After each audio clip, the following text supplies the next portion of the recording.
Elhamdülillahi Rabbil alemin. Vessalatu vesselamu ala eşrefil enbiya vel murselin. Ala nebiyina Muhammed ve ala alihi ve sahbihi ecma'in. Rabbimize şükürler olsun. Uca Allah'ın salamı, salavatı. Peygamberimiz sallallahu aleyhi ve sellem, onun ehli beyti, əshabların üzerine olsun. Uca Allah-u Teala bu meclisimizi xeyirli, bereketli eylesin. Allah-u Teala günahlarımızı bağışlasın. Elm meclisinin sonunda günahların bağışladığı kulların sıralarına bizi daxil eylesin. Çünkü en güzel aylardan birindeyiz, Şaban ayı. Şaban ayı xüsusilə Peygamberimiz sallallahu aleyhi ve sellem çok değer vererdi. Çünkü Şaban ayı Ramazana hazırlıqdır. Ve bu güzel ayda elm öğrenmek, ahiret xatırlamaq daha üstündür. Peygamberimiz sallallahu aleyhi ve sellem buyurur ki, Usame ibn Zeyd'den gelen hadiste radıyallahu deyir ki, Resulü diğer aylardan farklı olarak seni çok oruçtan görürəm Şaban ayında. Deyir ki, bu ayda insanlar gafil olurlar. Yani ibadetlere önem vermirlər. Xüsusilə oruç ibadeti. Çünkü Ramazana hazırlıqdır ve gafil olan vaxtda, yani insanların ibadetten uzaklaştığı, sünneden uzaklaştığı vaxtda bir insan o ibadet sünnet yeni getirirse Allah dergahında savabı artır. Subhanallah. Ve ben de istəyirəm ki, deyir, bu Şaban ayında əməllər, ilin əməllər Allah'a qaldırılır ve istəyirəm ki, onun içerisinde oruç olsun. Subhanallah. Görün oruç ne kadar değerlidir. Ona göre Peygamberimiz sallallahu aleyhi ve sellem bir rivayete gel ki kamil olarak tutardı. Başka rivayete gel çoklu tutardı. Ona göre İbn Recep, İbn Hacer rahimahullah buyururlar ki, yani Peygamberimiz sallallahu aleyhi ve sellem hadisinden məqsud ki, Peygamberimiz sallallahu aleyhi ve sellem Şaban ayını çoklu tutardı. Yani Ramazan kimi tam değil ama çokunu ibadetle geçirerdi. Yani Şaban'ı Ramazan'a birleştirmezdi. Ama onun haricinde istediği kadar nedir? Orucundan keçilerdi. Ebu Umame radıyallahu anh Peygamberimiz sallallahu aleyhi ve sellem geldi diyende ki ya Resulü bana elə bir əməl öyrət ki bakın. Yani Allah dergahında ucalım. Dedi ki aleyke bissom. Oruç tut fe innehu la misle lehu. Onun deyir tayı benzeri beraberi yoktur diyor. Subhanallah. Ona göre de bu ayda tek oruç değil. Oruç, zikir, dua, insan hansı ibadetleri bacarırsa artırmalıdır. Çünkü Peygamberimiz buyuruyor ki insanların çokları nedir? Gafil olduğu aydır. Ve ümumiyyətlə o zaman ki insanlar sünneye, yani Şaban orucu sünnedir ve insanlar çok umut tutmurlar. Ya bilmemezliğden Şeyh Hüseyin Rahmalı buyuruyor ki Şaban ayının orucu barəsi insanlara çok xatırlatmaq lazım. Elm əhlinin üzerine düşen vəzifədir ki Şaban orucunu xatırlasınlar. Çünkü çokları Şaban orucu artık az insan tutur. Sanki unudulur. Hansı ki Peygamberimiz sallallahu aleyhi ve sellem çoklu tutar. Ona göre de insanların sünneye, Peygamberimiz sallallahu aleyhi ve sellem buyruqlarına etinasızlık gösterdiği zamanda ve sen o ibadeti artıranda Allah dergahında ucalırsan. Subhanallah. Hatta Peygamberimiz sallallahu aleyhi ve sellem buyuruyor ki el-ibadetu fil harac. Harac yani fitnelerin vakti, unutkanlık vaktinde ibadet, yani ibadete sünneye sarılmak ke hicretun ileyye. Benim yanıma hicret etmiş geldiği savab kazanır. Subhanallah. Yani o zaman Mekke'den Medine'ye hicret en büyük emellerden birisiydi. En uca emellerden birisiydi. Daha Mekke feth olana kadar Peygamberimiz sallallahu aleyhi ve sellem ne savabından ölçtü? Dedi hicret etmiş gibi. Subhanallah. Ona göre Şaban ayında insan bacardığı kadar ibadet, zikir. Hemçinin Şaban ayında unutulan ibadetlerden birisi Kur'an okumak. Şaban ayı çoklar Ramazan ayını gözleyir. Ramazan ayında savablar çok olduğu için Peygamberimiz sallallahu aleyhi ve sellem Ramazan ayında Cebrail aleyhisselamla Kur'an'ı tekrar ederdiler. Ama bir şey unuturlar ki Şaban ayı hemçinin qarilərin ayıdır. Şaban ayından başlayardılar qarilər. Şaban ayını Kur'an okumaya başlayarlar. Hatta bəziləri işini saxlayar, tərk edərdi, özünü verərdi Kur'an okuma. Onun gün nə deyirlər? Şaban ayı qarilərin ayıdır. Subhanallah. Orucdan hikmət nədir? Ramazana hazırlıq. Bir var ki Ramazana girirsən birbaşa, bəzən insana çətin olur. Bir de var ki artıq orucla öz nəfsini tərbiyə edirsən və hazır Ramazan ayına artıq orucla girsin. Ve üstəlik Peygamberimiz buyurur ki mən xutibə ləhu bis-siyam. Kimin sonu orucla biterse cennet əhlidir. La ilahe illallah. Sonuçla bitmək nə demək? Yəni oruclu halda ölmək, həmçinin sonra oruç tutdu, son əməli oruc oldu. Bir gün sonra öldü, 2 gün sonra dünyasını dəyişdi. Son əməli nə idi? Oruc. Cənnətə girərdi. Subhanallah. Yəni ona görə insan bu ayda oruc, Quran oxumaq, zikir, dua, bacardığın qədər nədir? Əməlləri artır. Necə ki, və həmçinin bu ayın bir özəlliyi də var. Allah Teala'nın qullarına bəxş etdiyi bir nemətidir. Şaban ayının 15-ci gecəsi Allahın bir lütfüdür. Allah Teala deyir, qullarına baxar və onların günahlarını bağışlayar. Subhanallah. Amma bu gecənin xüsusi qeyd eləməyi var, yoxdur dinimizdə. Yəni xüsusi kandil, filan, xüsusi ibadət yox. Sadəcə o gecə Allah Teala qulları bağışlayar 2 qrup insandan başqa. Bir rivayətdə gəlir, Allah'a şərik qoşanlar istisna olur. Başqa rivayətdə gəlir ki, qovum əlaqələrini kəsənlər. Yəni səbəbsiz yerə qovum əqrəba danışmır bir-birinə. Və yaxud da ki, həmçinin səbəbsiz yerə dünya məsələlərə görə 2 müsəlman bir-birinə danışmır. Bunlar istisna olmaqla Allah Teala hər kəsin günahını bağışlayır. Şabanın 15-ci gecəsi. La ilahe illallah. Yəni 14-dən 15-nə keçən gecə. 14-dən 15-ə keçən gecə. Bu Allahın lütfüdür. Onu xüsusi ibadət eləmək lazımdır? Xeyr. Çünki nə Peyğəmbərimiz s.ə.v, nə sahabələr o günün xüsusi bir ibadət. Görəcəksiniz, indi biraz yaxınlaşan ki, başlayacaqlar bəzi bidət əhli. O gedir, nə bilim, 1000 rükət namaz, nə bilim, filan ki, oxuma. Hansı ki, Peyğəmbərimiz eləməyib. Yəni, əgər Allah o gecə bağışlayırsa, mütləq özümüzdən ibadət buydurmalıyıq. Xeyr. Həmişə qılduğun kimi, əgər gecə namaz qılırsansa qıl, dua elə. Amma xüsusi ona görə oruç tutmaq, xüsusi o gecəyə görə, yəni gecənin əvvəlsi gün oruç tutmaq və ya xüsusi olaraq namaza görə elə bir şey Peyğəmbərimiz s.ə.v gəlməyir. Sadəcə Allahın lütfüdür ki, bağışlayır. Ona görə ən çox bağışlanmağa da kim layiq olar? Əlbəttə ki, daha çox ibadət eləyər. Orucla keçirən, Şaban ayının çoxunu orucla keçirən. Bir oruca görə Allah Teala bir qulunu cəhənnəmdən 70 il uzaqlaşdırar deyir, subhanallah. Bir oruca görə. Gör nə qədər Allah dərgahında dəyərlidir oruc. Yəni istədim bu qısa xatırlatma Şaban ayına əlaqəli. Daha çox hələ yəni Şaban ayı bugün deyəsən 9-udur ya 10-udur. Hələ önümüzdə 20 gündə var yəni. Ta Ramazana 2 günə qalmışa qədər istəyən hamısını orucdan keçirə bilər. Və ya 1-ci, 4-cü gün oruc. Və ya aydan 3 gün oruc. Və yaxud da ki Davud Aleyhisselam orucunu tuta bilər. Davud Aleyhisselam hansını necə tutardı? Gün aşırım. Bir gün tutardı, bir gün tutmazdı. Peyğəmbərimiz də buyuruyor, Əhəbbu siyam ilallah siyamu Davud. Allah üçün ən sevimli oruc nədir? Davud Aleyhisselam orucu. Allah üçün ən sevimli oruc nədir? Davud Aleyhisselam orucu. Yəni imkana görə 1-ci, 4-cü gün tut heç olmasa.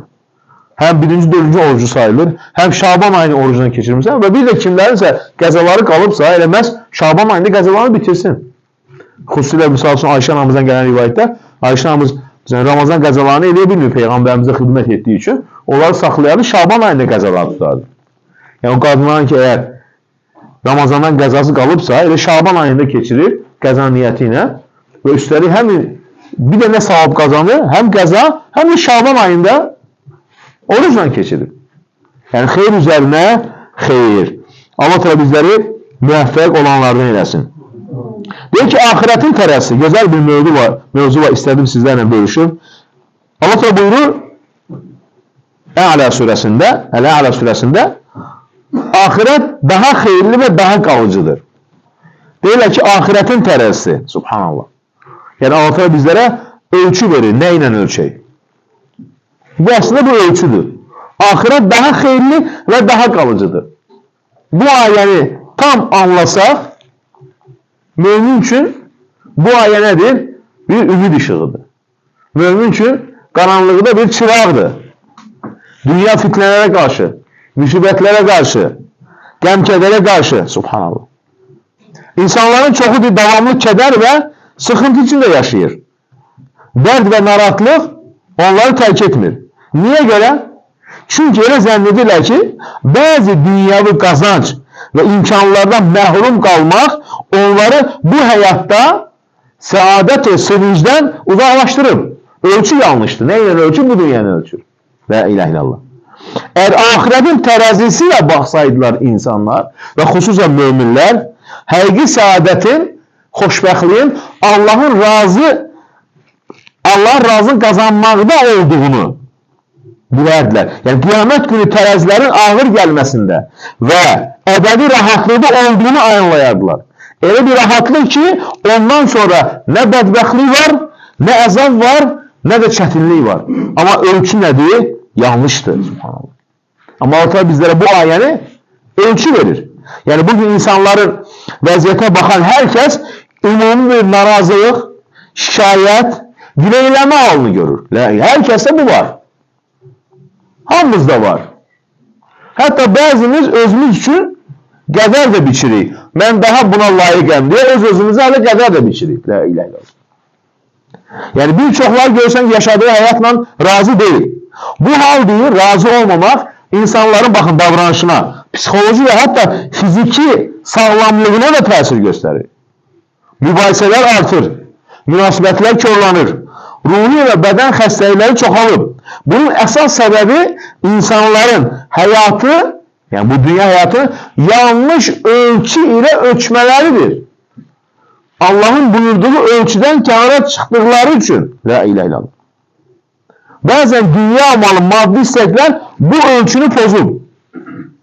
Pul insanların gözündə xoşbəxtliyin qapısı, vəzifə, rahat həyatın açarı, nüfuz, güc isə uğur, nicat kimi görünməyə başlayıb. Amma Quran-ı Kərim isə bu yanlış baxışı düzəldir. Nə deyir? Yəni mümini doğru yola istiqamətləndirir. Ey mümin, sənin digərlərindən fərqin var. İnsana öyrədir ki, halın düzəlməsi də, malın bərəkəti də Allahın əlindədir. Yəni məqsədlər səni ali məqsədə çağırır. Arzular saf olur. İnsan dünya həddindən artıq bağlanmaqdan azad edir. Ona görə baxışları Allah qatında olana yönəldir. Başqalarının əlində olana göz dikməməyə öyrədir. Qəlblərdə axirət sevgisi oyadır. Fani dünyanın boş hərisliyi və rəqabətini azaldır. Əgər Allah Teala'nın ölçüsündən baxsa. O zaman insan axirətə yönələr. Və o cənnət ki, onun genişliyi göylər və yerlər qədərdir. O zaman insanda axirət dərdi və əsl qayə cənnət üçün hazırlaşmaq olur. Subhanallah. Ona görə Quran-ı Kərim göstərdiyi ibrətli bu səhnələrdən birisi nədir bizlərə, bir möminlər üçün? Fironun seyirbazları. Onlar əvvəlcə dünya qazancı və Fironun vəd etdiyi mükafata baxın. Görə yığışdılar. Firon dedi ki, Musa'ya qalib gəlin, siz mənə istədiyini istəyin. Dedi, o zaman bizim istəyimiz var, sənə yaxın olanlardan olacaq. Yəni daim sənin məclisində oturacaq. Dedi, siz mənə yaxın olanlardan olacaqsınız. Dünya gözü ilə baxırlar. Amma nə zaman ki iman qəlblərə girəndə dünya mənfəəti onların gözündə dəyərini itirdi. Axirət onlar üçün daha üstün oldu və həqiqi qazancın orada olduğunu bildilər. La ilahe illallah. Niyə? Nə zaman ki iman gətirdilər. Musa aleyhisselam asana tanıdı, dedilər ki bu sehir deyil. Sehir olmuş olsaydı bizdən yaxşı sehirbaz yoxdur dünyada. Deməli bu möcüzədir və o peyğəmbərdir və iman gətirdilər. Firon sənə nədir? Hədə qorxusu. Dedi, sizi edam edəcəm. Sizi ağaclardan asacağam. Hətta deyir ki, doğrayacağam. Əllərinizi, ayaqlarınızı kəsib çarmıxa çəkəcəyəm. Xurma ağaclarından asacağam sizi deyir. La ilahe illallah. Amma axirət tərəfsi onların gözündə biləndən sonra ki, axirət daha qalıcıdır, nə dedilər? Nə hökm verəcəksənsə ver. Sənin ancaq bu dünya həyatında hökm edə bilərsən. La ilahe illallah. Yəni bir anlıq ölümdür. Hamımız onsuz da ölüm gələcək. Bir anlıq dözəcəm, amma əbədi axirəti qazanacam. Taha surəsi 72-ci ayə. Niyə görə? Fanilik bitdi, əsas məqsədə çatacam. Nə dedi? Allah daha xeyirlidir və daha qalıcıdır. Yəni axirət daha xeyirlidir, daha qalıcıdır. La ilahe illallah. Ona görə baxın Allah da Quran-ı Kərimdə peyğəmbərləri tərifləyərkən axirətin onların qəlbində daim diri olduğunu bildirir. Allah da peyğəmbərləri xüsus seçir. Nə deyir? Baxın qullarımız İbrahim, İshak və Yaqubu xatırlar. Kimə deyir? Muhammed s.ə.və. Onlar qüvvət və bəsirət sahibidirlər. Biz onları axirət yolunu xatırlanmaq xüsusiyyəti ilə seçdik. La ilahe illallah. Yəni onların mal mülkü olsa da, mal mülkü onları heç zaman nədə azdırmadı. Saat surəsi 45-46-cı ayə.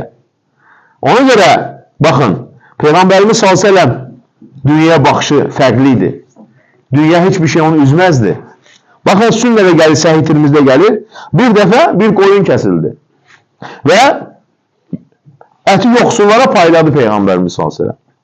Peyğəmbər soruşdu sonra, nə qaldı? Bizə nə qalıb? Ayşə anı deyir ki, yalnız bizə kürək sümüyü qaldı. Heyvan kürək sümüyü üzərində bizə ad. Peyğəmbərimiz bax nə dedi? Xeyr dedi. Bu kürək sümüyündən başqa hamısı qaldı dedi. Əsas qalan olardı dedi. O getdi sədəqə. La ilahə illallah. Bax Peyğəmbərimizin baxış bucağı. Əslində bizə qalan bu deyil. Əslində bu kürək sümüyündən başqa hamısı bizim üçün qaldı deyil. La ilahə illallah. Yəni axirətin tərəsində verilən qalır. Dünyada saxlanılan isə gedir.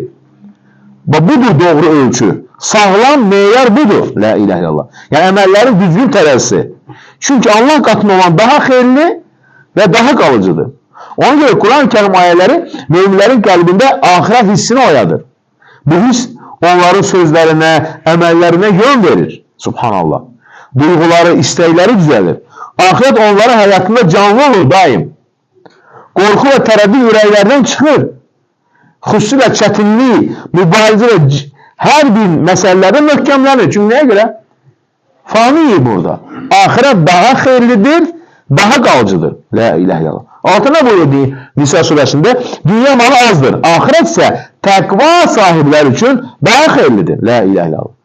Baxın, budur insanın bir nəfsi ilahi tərbiyə ilə axirət savabını dünyanın qazancından üstün tutmağa çalışır. La ilahə illallah. Nə deyir Yusuf surəsində? İman gətirib yaxşı əməl edənlər üçün axirət mükafatı daha xeyirlidir. Subhanallah. Ona görə insan nəfsini tez-tez müqayisəyə də anladır. Lakin insan anlayanda ki, həqiqi üstün axirətdir. Bax, nə deyir Quran-ı Kərimdə? Bax, gör. Biz onların bəzisini digərlərindən üstün etdik. Axirət isə dərəcə baxımından daha böyük və üstünlük baxımından daha ucadır. İsra surəsi 21-ci ayə. Yəni, əsl həyat axirətdir. Nə zamanla bitir, nə ölümlə sona çatır. Axirət yurdu əsl həyatdır. Kaş bilsəydilər, subhanallah. Kim deyir bunu? Uca Allah Teala. Ona görə də bu baxışdan baxanda mümin dünyada başına gələn müsibətlərə görə, çətinliyə görə üzülməz. Çünki əsas qalıcı arada axirət. La ilahə illallah. Ona görə baxın nə deyir Nasır-ı Sədi rahimehullah bu ayənin təfsirində? Axirət hər baxımdan dünyadan xeyirlidir. Çünki axirət əbədi qalma və saf həyat yurdudur. Dünya isə fanidir. Ağıllı mümin daha yaxşı olanı seçər. Əbədi rahatlıq qısa bir ləzzətə dəyişməz. Bu səbəbdən dünya onun nəzərində dəyərsizləşər. Axirət isə bütün qayələrin başına keçər. La ilahə. Ona da mümin səhər açılanı dərdin olacaq. Görəsən bugün Allah üçün hansı əməl edəcəm, hansı razılığı qazanacam. O zaman Allah'tan onun hətta dünya sıxıntıları belə üzərinə götürər. Amma yox, səhər açılan dərdi olsa bugün nə qazanacam? Ancaq qazanc, ancaq dünya. Allah'tan onun işlərini deyir, paramparça edər. İşlərini niyə çətinləşər? Çünki qəlbində ancaq nədir? Dünya. Ona görə axirət dünya nemətlərindən və ləzzətlərindən daha xeyirlidir. Subhanallah. Niyə görə? Baxın, ən gözəl müqayisə. Çünki axirət insanın dünyada vaxtını, sağlamlığını və əməyini verir bütün qazanclardan daha qalıcıdır. O mal, dövlət, zinat toplamaqdan daha xeyirlidir. Dünya axirət üçün əkin sahəsi edən hər kəs üçün daha qalıcıdır. La ilahə illallah. Əgər axirət insanın zehnində canlansa, savabı, nə gözləyir məni, həmçinin cəzası, cəhənnəmə düşənlərin cəzası nədir? O zaman insanın qəlbi sakitləşir. Amma bu olmayanda görürsən ki, nədir? Ancaq dünya üçün yarışmaq, dünyaya görə həsəd, kin, paxıllıq və sonra da dünya malından da ləzzət ala bilmirlər. Allah da o mal dövləti bəlaya çevirir onlara. La ilahə illallah. Ona görə bir insan başqalarına verilən nemətə həsəd aparmaz. Çünki bilir ki, bu nemət Allah'tandır. Dünyavi keçici və mənfəət üçün insanlar düşmənçi etməz. Heç kəsə zülm etməz. Və ötəri bir qazanc dalınca qaçmaz. Əldən çıxdığı dünyaya görə kədərlənməz. Bax, burada çıxır mümin. Amma bu olmayanda kimiz əlindən cahilin bir şey çıxanda yata bilmir, heysislənir, Allahın qəza qədərinə inkar edir. Amma mümin əlindən bir şey çıxanda axirət daha qalıcıdır. Onsuz da ki, bu dünyada qalacaq. Heç nə özünü apara bilməyəcək. Həmçinin Mömin bu tərəzilə baxanda gələcəkdə baş verə biləcək hadisədən qorxub narahat olmaz. Əksinə, xeyirli işlərə tələsər. Allah qatında olan savab və mükafatları üstün tutar.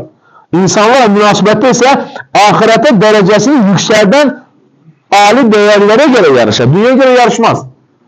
Niyə oruç tutdu, mən tutmadım? Yarış. Nəfsini qına.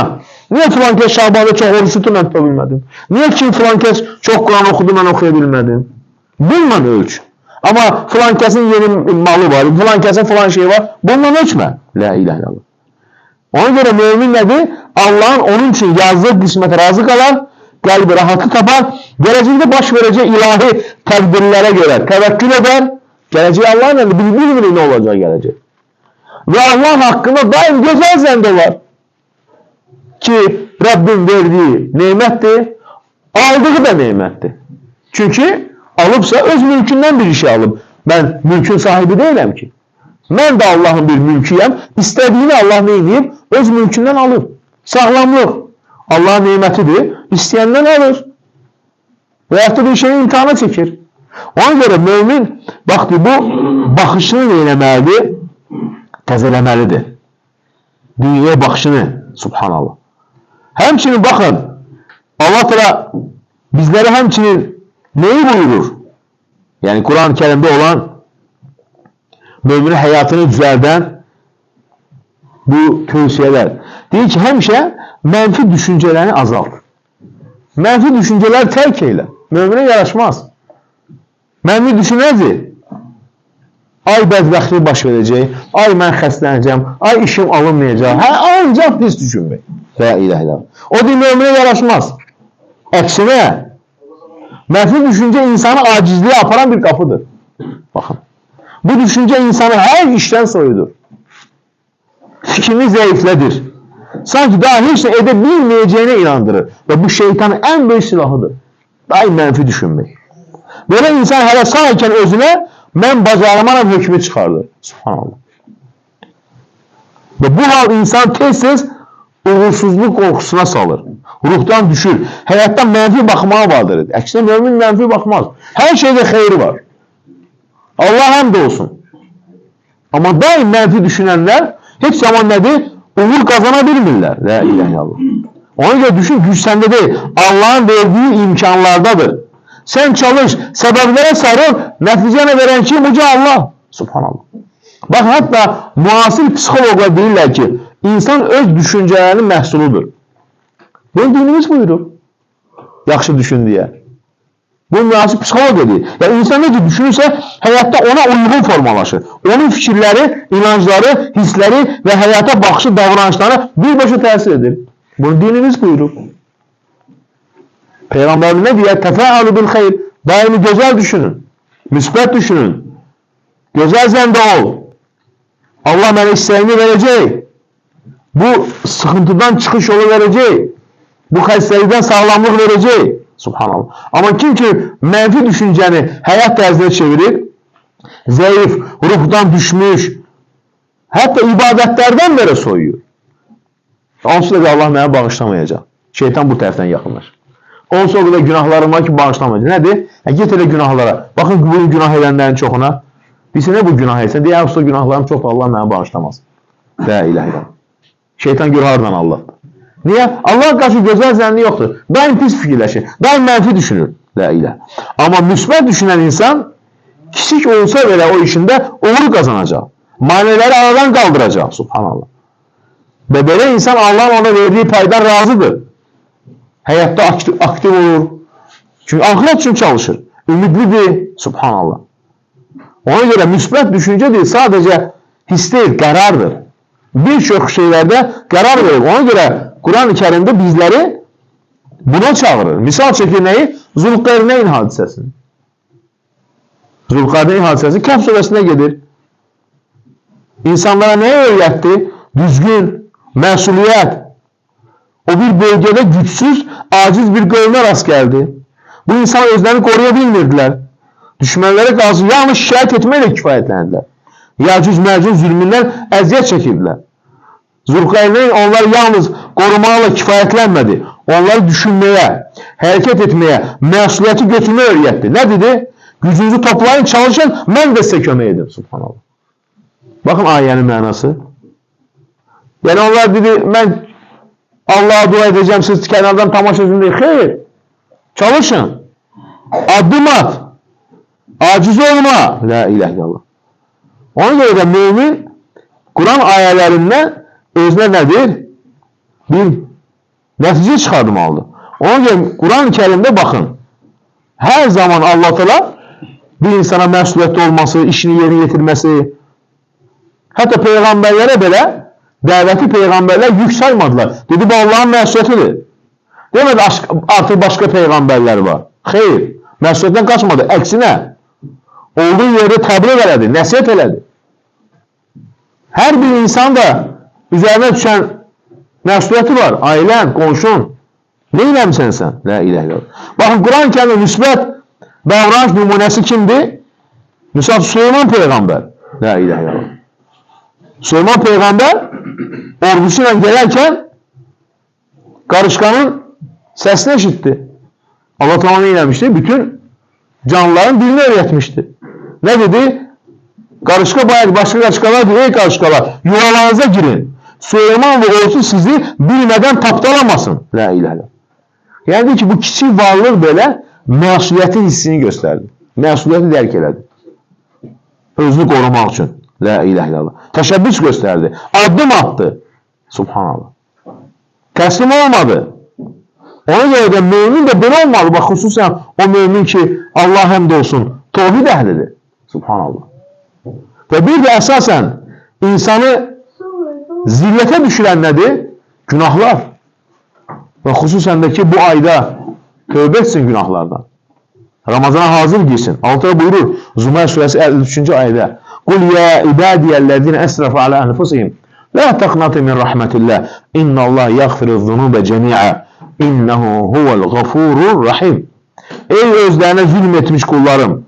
Allah'ın merhametinden ümidinizi kesmeyin. Şüphesiz Allah bütün günahları bağışlar. Hakikaten o bağışlayandır, rahimlidir. La ilahe illallah.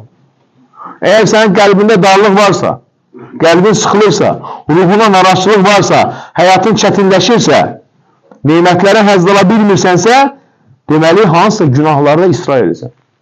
Günahların en büyük səbəbi nədir? Qəlbin darlığı, ibadətdən həzz almamaq, duadan həzz almamaq. Buna deyirlər ki, mənəvi cəza. Allah da bu dünyada cəzalandırır. Ona göre insana verilən en büyük cəza nədir? Mənəvi cəza. Bəzi insanlar deyir ki, günah elədim, bəla gəlmədi. Elə bir ki, başına daş düşəcəkdi və ya xəstələnəcəkdi, kimsə öləcəkdi. Belə düşünün. Əksinə, en büyük cəza nədir? Mənəvi cəza. Günahda ısrar edəndə, yəni insan günahından peşman olmur, tövbə etmir, istiğfar diləmir. O zaman həyatı qarışır. Qəlbi ağırlaşır, insanın iç dünyası boşalır. Orada nə rahatlıq var, nə bir şey. Bütün bunların səbəbi nədir? Günahlar. La ilahe illallah. Ona göre de Allah Teala diyor ki ümidinizi üzmeyin. Subhanallah. Yani bunun kurtuluşunu gösterir bizlere. O bizi tövbeye çağırır. Merhamet kapılarını yüzümüze açmış ve istiğfarla, yani estağfurullah zikriyle ona yönelmeye davet edir. La ilahe. Çünkü insan hayatta sərf etmeye açıktır. Allah bizi böyle yaradı. Günaha düşür. Hatalar işleyir. Ona göre insan hata edende ya günah işle derhal tövbeye tələsməlidir. Çünkü sərf etmek, günaha düşmek insan təbiətində var. Ama tehlikeli olan nedir? Günahda ısrar etmek. Tövbe etmemek, həddini aşmaq, günah ardınca günah etmek. O zaman nedir? Allah'tan onu neyinir? Mənəvi cəzalandırır. Ben İsrail'den bir nəfər deyir ki, əvvəl hökumətlərdən, ey Rəbbimdir, kəm asik, nə qədər sənə asi oluram, sən məni cəzalandırmırsan deyir. Ona belə xəbər göndərdi ki, nə qədər səni dua ləzzətinə məhrum etmişəm. Bundan bir cəza mı var? Allah'a dua edirsən, duandan ləzzət ala bilmir, həzz ala bilmirsən. Elə bu kifayətdir də. Mütləq insana başqa cəza gəlməlidir. Ən böyük cəza nədir? Elə məhv bu cəzadır. Ona görə, yəni, çox insanların, baxın, sinələrini sıxan, işlərində çətinliklər, qəlbi bürüyən, darıxmanın hər bir şey, əsas səbəbi nədir? Bədbəxtliyin əsas səbəbi nədir? Günahlar. İnsan özünə qayıtsa, anlasa ve günahtan tövbe etse o zaman nedir? Qayıdacaq. وَمَا أَصَابَكُمْ مِنْ مُصِيبَةٍ فَبِمَا كَسَبَتْ اَيْدِيكُمْ وَيَعْفُ عَنْ كَثِيرٍ. Şura surəsi 30-cu ayə. Başınıza gələn hər bir müsibət öz əllərinizlə etdiklərinizdəndir. Allah isə çoxunu bağışlayır deyir. Subhanallah. وَمَنْ اَعْرَضَ اَنْ ذِكْرِ فَاِنَّ لَهُ مَعِيشَةً ضَنْكَ. Kim mənim öyüd nəsiyyətimdən üz döndərərsə, ona dar bir həyat verərəm deyir. La ilahe illallah. Və qiyamət günü hətta onu məhşər meydanına kör gətirərəm deyir. La ilahe illallah. Ona görə deyir ki, alimlərdən birisi, Allahın hidayətindən üz döndərməyin cəzası insanı həm dünyada, həm də ahirətdə halının pozulmasıdır. La ilahe illallah. Yəni, demək sıxıntı, darıxma, ruhi ahirlik, tövbəsiz qalan günahların və israr edən xətaların ən böyük cəzası məhz budur. La ilahe illallah. Ona görə insan günahdan əl çəkmədikcə, tövbə etmədikcə bu həyatda heç zaman rahatı tapa bilmir. Günah insan Allah arasında elə bir pərdə yaradır ki, İbn-i Qeym buyurur, insan Allahın mərhəmətini, bağışlanmasını və razılığı itirir. Subhanallah. Nə qədər dünya nimətlər içində olsa da, qəlbində bir boşluq, həyatında bir sıxıntı qalır. Çünki günahın aqibəti dünyada çətinlik və sıxıntıdır. La ilahe illallah. Çoxları bugün şikayət edirlər. Sıxıntıdan, depresiya. Amma qayıdıb gəlmir ki, hamısının səbəbi nədir? Günahlardır. La ilahe illallah. Baxın, nədir İbn-i Qeym rahimehullah? Günahkar insanın qəlbində Allahla öz arasında yaranan bir vəhşət var, qaranlıq var deyir. Yəni, nədir? Yadlaşma. O qəlb Allaha yaddır. La ilahe illallah. Dünyanın bütün ləzzətləri bir yerə toplansa belə, bu qəlb sıxıntısından rahatlıq qaldıra bilməz. Günahlar çoxaldıqca qəlbdəki bu ağırlıq da dərinləşir. La ilahe illallah. Amma yenə də bütün bu qaranlıqlar içərisində ümid qapısı var deyir. Yəni qaranlıq nə qədər sıx olsa da bir nur çırağı var deyir. Nədir o? Və tubu ilallahi cəmiən əyyuhəl müminun ləalləkum tuflihun. Ey müminlər, hamınız Allah'a tövbə edin ki, nicat tapasınız. La ilahe. Yenə də bir məyus olma deyir. Ona görə qurtuluş yolları tövbə. Tövbə insanın yerinə rahatlığa, aramlığa, dahili sakitliğe qaytarır. Günahdan əl çəkmək, edilən peşmançılıq, yəni peşman olmaq ki, qəlbən ki, bu günahı mən niyə etdim və ona qayıtmamağa qərar vermək, əzimkarlıq. Bax, budur tövbə deyir. Allah'tan tövbə edənlərin birinci neyniyər?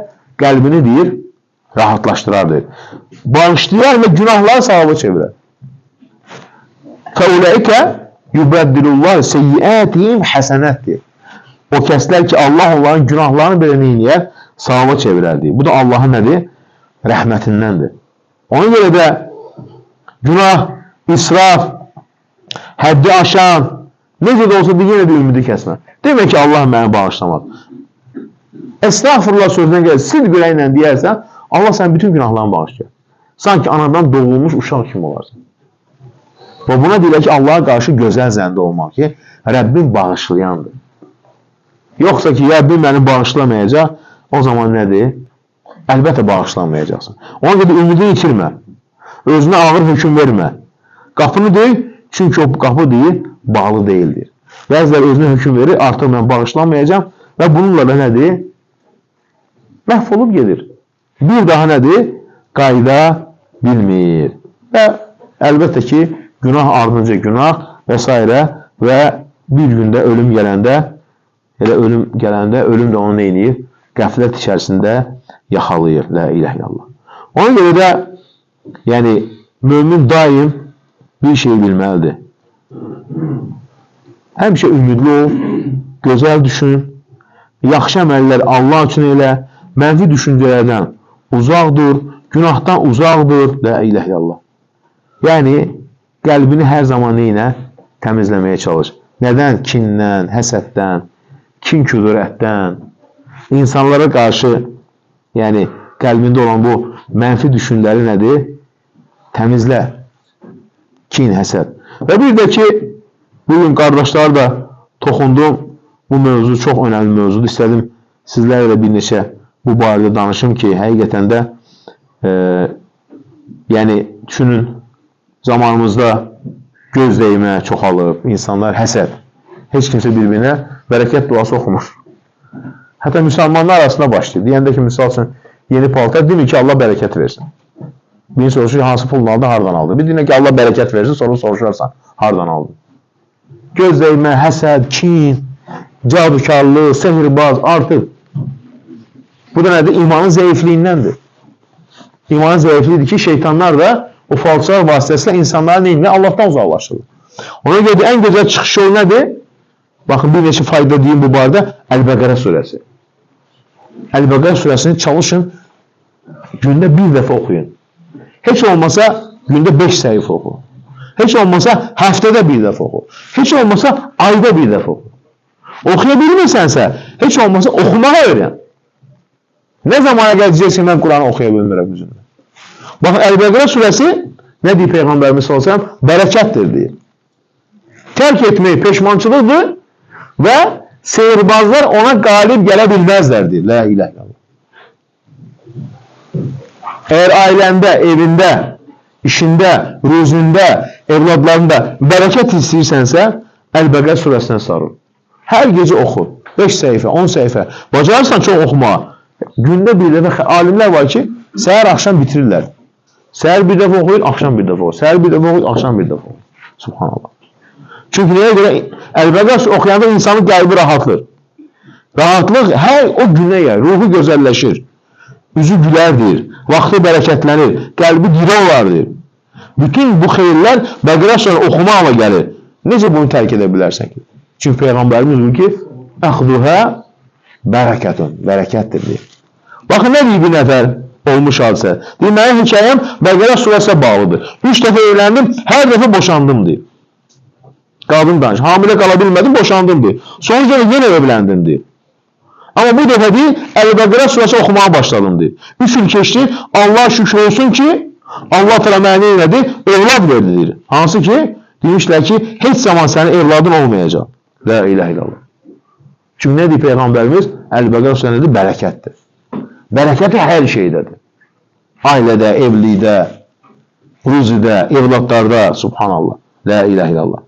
Yəni Bəqərə surəsi nədir? Baxın, nədir başqa birisi? Bəqərə surəsi hər gün oxumağa davam etdim. Qarşımdakı qapılar açıldı. Məni yoran ağrılar sakitləşdi. Göz dəyməsinə şəfa tapdım. Problemlər aradan qalxdı. La ilahe illallah. Həyat yoldaşımı Allah mənə rəhəm etdi. Həyat yoldaşım deyir, qadın danışır bunu. Həyat yoldaşım incidirdi məni deyir. Mənə qarşı çox soyuq idi deyir. Amma Allah təala mənə bərəkət verdi. Həyat yoldaşım belə nə elədi? Düzəldi deyir. Subhanallah. La ilahe illallah. Baxın, nə deyir başqa birisi? Psixoloji sıxıntı və ürək darlığı içində idim. Aylarla vəsvəsələrdən qurtula bilmirdim. Günün vəsvəsə ilə keçirdi. Yatanda da vəsvəsə, oyananda da vəsvəsə. Ən adi şeylərdə belə xəyal qururdum. İnsanların arasında olsam da sanki dünyada uzaq idim. Nə baş verdiyini anlamırdım. Daxilim boş idi. Diqqətim sıfırdı. Hiss etdiyim hər şeyi unudurdum. Keçən ayı xatırlamırdım. Bəqərə surəsini oxumağa başladım. Təxminən bir həftə keçdi. Allah'a and olsun ki, sanki kimsə üstünə soyuq su tökdü deyir. Vaxtım bərəkətlənməyə başladı. Qəlbim sakitləşdi. Vəsvəsələr azaldı. Sinəmdəki sıxıntı getdi. Rahatladım. Allah'a şükür. Sizdən xahiş edirəm ki, Bəqərə surəsini oxumağa davam edin. La ilahe illallah. Yəni bu hadisələr olmuş nə üçündür? İbrət üçün. Amma Peyğəmbərimizin hədisi belə bizə kifayətdir. İnnə əxrəhə bərəkə. Əl-Bəqərə surəsinə yapışmaq, yəni oxumaq nədir? Bərəkətdir deyir. Subhanallah. Baxın, nədir başqa birisi? Bu olmuş hadisələrdir. Müsəlmanlar yazıblar, toplayıblar. Və dəvətçilərin birisi də bunu toplayıb. Deyir ki, xəstəxanada yaxınlarından biri bir qadına uşaqlıq xərçəngi diaqnozu qoyuldu. Xəstəliyin yayılma qorxusu da uşaqlığın götürülməsi əməliyyatına başlanmalıydı. Bundan sonra uşaqlıq götürüləcək, uşaq olmayacaq. Lakin o rukiyə davam etdi. Rukiyə Bəqərə surəsini oxumağa davam etdi. Bir müddət sonra məlum oldu ki, ona seyir edilib.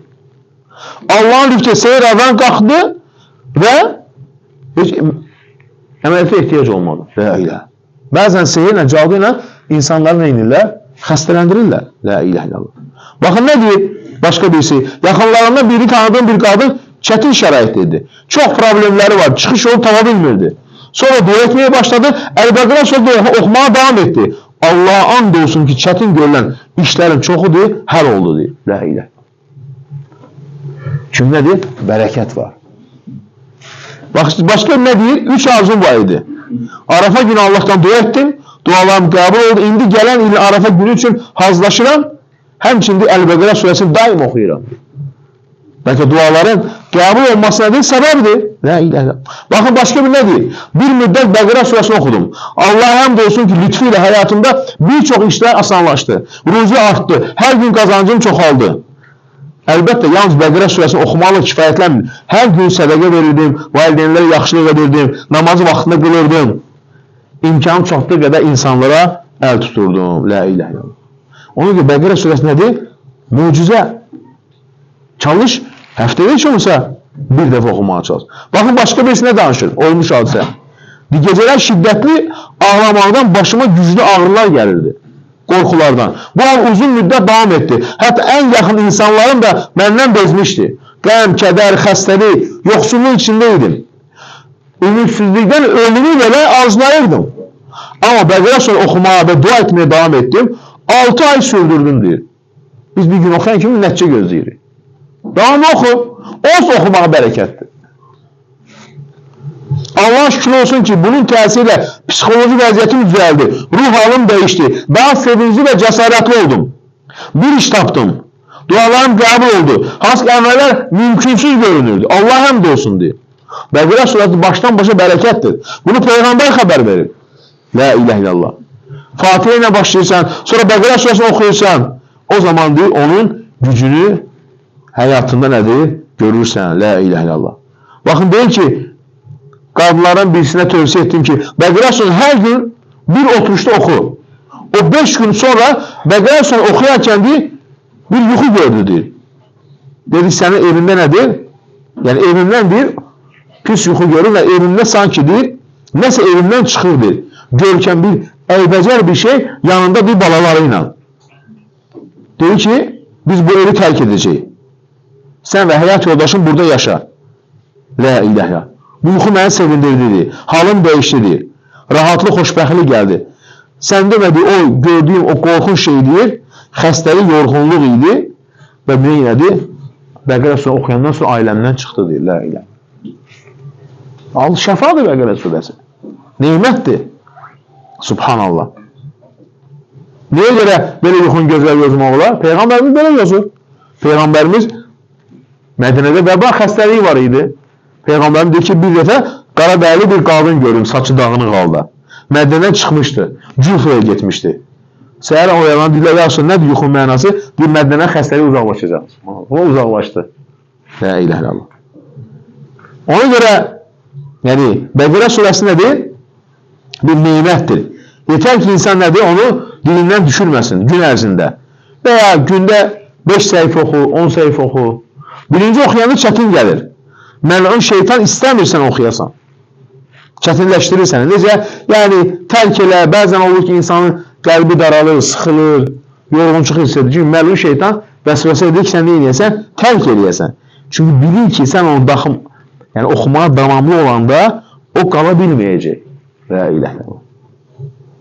Yəni, ola bilsin göz dəyməklə, ola bilsin ailəvə çöküb, ola bilsin ki, kimsə nə eləyib? Cadu eləyib. Qala bilməyəcək. Ona görə nədir?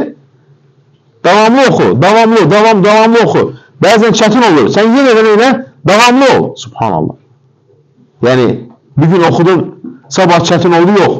Əgər davamlı oxusan, mütləq deyir nədir? Onun deyir, nəticəsini görəcəksən. Və xüsusilə, əlbəttə ki, yəni, ən çətin vaxtlarda, sıxıntı vaxtlarında, gözdəyim ola bilir, kədər ola bilir, qəm-qüssə ola bilir və s. və s. Yəni, o qədər indi problemlər var ki, la ilahe illallah. Yəni, görürsən, sıxıntı var, kədər var. Ona görə qardaşlar, yəni, oxumağı bilənlər üçün böyük bir fürsətdir. Birinci başda günə 5 səhifə oxu. Sonra yavaş-yavaş artır. Və sonra elə gəlib görəcəksən ki, hər gün onu xətm eləyəcəksən. Yəni, onu xətm eləmək üçün 1 saat vaxtı var, lazımdır. Yəni, bunun üçün insan 1 saat vaxt ayıra bilərmi? Ayıra bilər. Hamımızda o vaxt var. Sadəcə biraz nədir? Əzimkarlıq lazımdır. Biraz cürət lazımdır. Biraz, yəni, addım atmaq lazımdır. Çünki oxunan evdə nədir? Qalmır, deyir. Başqa birisi deyir ki, o qədər deyir, bir də evdə salonda oturmuşdum, deyir, Əl-Bəqərə surəsini oxuyurdum, deyir. Oxumağa davam etdim, bir də gördüm, deyir, tüstü kimi bir şey, duman kimi bir şey qaçdı, çıxdı, deyir. Gözləyim olur, cin olur. La ilahe illallah. Sehir olur. Və nə deyir Peyğəmbərimiz? Və la təstatiyuhə əl-batala. Yəni, hansı cadu olursa olsun, Əl-Bəqərə surəsini məğlub eləyə bilməz. Subhanallah. Xüsusən ayət-ül kürsi. Amma bütün Quran oxumaq şəfadır, əlbəttə xeyirdir. Amma Əl-Bəqərə surəsinin xüsusi ilə nədir? Üstünlüyü var ki, sehrə qarşı bərəkətdir. Ona görə, yəni, bu aydan insan özünə bir vaxt ayıra bilər. Vaxt qoysun ki, mən hər gün nədir? Falan qədər oxuyacam. Günə 5 səhifə oxuyacam. Bir də görəcəksiniz ki, nədir? Bir həftə oxuyub qutarmısan. Və 10 səhifə oxuyacam. Oxuya bilməyəndə öyrənsin. Çünki hər şey öyrənir, amma Quran oxumağa gələndə tənbəllik edir. Quran oxumaq nə ki, sən ərəbci bilmək lazım, sadəcə oxumaq lazım üzündən. Oxumaq öyrənmək lazım üzündən. Subhanallah. Yəni, müsəlman necə Allah dərgahına geyəcək? Bir gün ki, Allahla qoşmaq gecək, Allahın kəlamını oxuya bilməyir. Və ən böyük utanclıq elə bu deməkdir. Və insana utanc olaraq bu yetər. Rəbbinlə görüşürsən, amma ona kəlamını oxumağı öyrənmədin. Və üstəlik, Quran-ı Kərim elə bir kitabdır ki, qul oxuyanda Allah onu dinləyir. Subhanallah. La ilahe. Ona görə nə deyir Şeyx Salih o deyərləri? Bir insana kifayətdir ki, deyir, o Quran oxuyanda Rəbbi onu dinləyir. Bundan böyük şərəf ola bilərmi? La ilahe illallah. Bundan belə, üstəlik baxın, mələklər Quran oxumurlar, mükəlləf deyirlər. Ona görə insan oxuyanda gəlib dinləyirlər. La ilahe illallah. Əbu Hüreyrə buyur radiyallahu anh, o evdə ki, Quran oxulursa, o evdə insanlara geniş gələrdi. Amma Quran, şeytanlar çıxır, kim gəlir? Mələklər gəlir. Amma Quran oxumayan evdə mələklər gedərdi, şeytanlar da gəlir və sonra ev insana dar gəlirdi. İnsan evinə girə bilmir. Çayxanada rahatdır, amma evinə girə bilmir. Doldurur evinə pis ruhlarla, günahlarla. Yəni o kifayətdir ki, hər hərfinə görə 10 savab qazanırsan. Üstəlik mələklər dinləyirlər. La ilahe illallah. Sən düşün evində Quran. Amma Əl-Bəqərə surəsində gələndə oxuya bilmirsən, heç olmasa indidən dinləməyə başla. Dinlə, hər gün dinlə. İnsan dinləməklə belə şəfa tapır. Subhanallah. Hər gün deyir Əl-Bəqərə surəsində dinləyirdim. Əl-Bəqərə surəsində. Çünki bu surədə altına inəyib, bərəkət verib. Hətta birisi deyir ki, Əl-Bəqərə surəsini Peyğəmbərimiz baxın, gecə namazında bir rükətdə Əl-Bəqərə surəsini oxuyardı. La ilahe, nə qədər önəmlidir. Peyğəmbərimiz oxuyardı sallallahu aleyhi ve sellem. Bir nəfər deyir ki, 2 ay hər gün Əl-Bəqərə surəsini oxudum deyir. Həyatım dəyişdi deyir. Ruzumda bərəkət tapdım, ailəmdə bərəkət tapdım, evladlarımda bərəkət tapdım deyir. Subhanallah. Çünki nə deyir? فَاِنَّ əxdəhə bərəkət. Yəni, Bəqərə surəsində yapışma nədir? Bərəkətdir. Və tərkuhə həsrə. Tərk etmək həsrətdir deyir. Nə demək həsrət? Yəni, nə qədər xeyirlə məhrum olsun. Qiyamət günü buna görə peşmançılıq çəkəcəksən. Qəbr rahatlığı, dərəcələrin artması. Hətta biz deyik ki, Əl-Bəqərə surəsini oxuyandan sonra deyir, namazları vaxtı-vaxtında qılmağa başladım deyir. Hətta gecə namazına qalxdım deyir, subhanallah. Çünki namazları vaxtı-vaxtında qılmağa gecə namazına qalxmaq günahlar səbəblərdir. Şeytan musallat olur insana. Amma Əl-Bəqərə surəsi nə edir? Onların hamısını nə edir? Darmadağın edir. Peyğəmbərimiz nə buyurur? Əl-Bəqərə surəsi oxunan evdə şeytan qalmaz deyir. La ilahe. Qaçır deyir oradan deyir. Subhanallah. Nə qədər önəmlidir.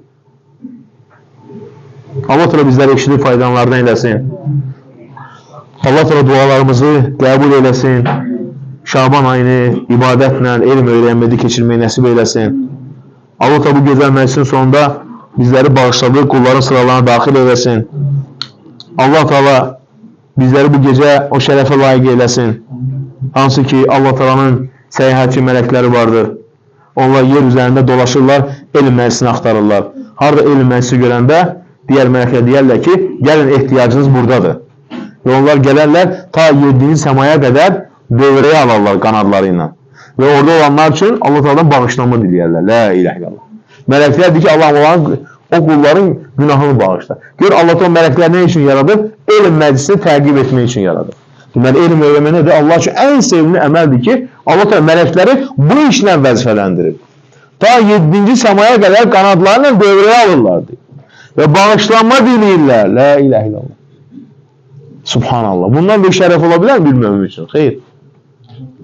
Və məclisin son nə deyər? Allah təala nə deyər? Onları bir bağışladım deyir. Subhanallah. Ona görə ki, alimlər böyük günahlar üçün ən böyük kəffarə nədir? Elm məclisi. Elm məclisi böyük günahları bağışlayardı. Bağışlaması səbəbdir, kəffarədir deyir. La ilahe illallah. Çünki mələklər iştirak edir. Və Allah'a dua edirlər. Onların günahlarını bağışla. Subhanallah. Allah da bizləri bu gözəl şərəfə layiq olanlardan eləsin.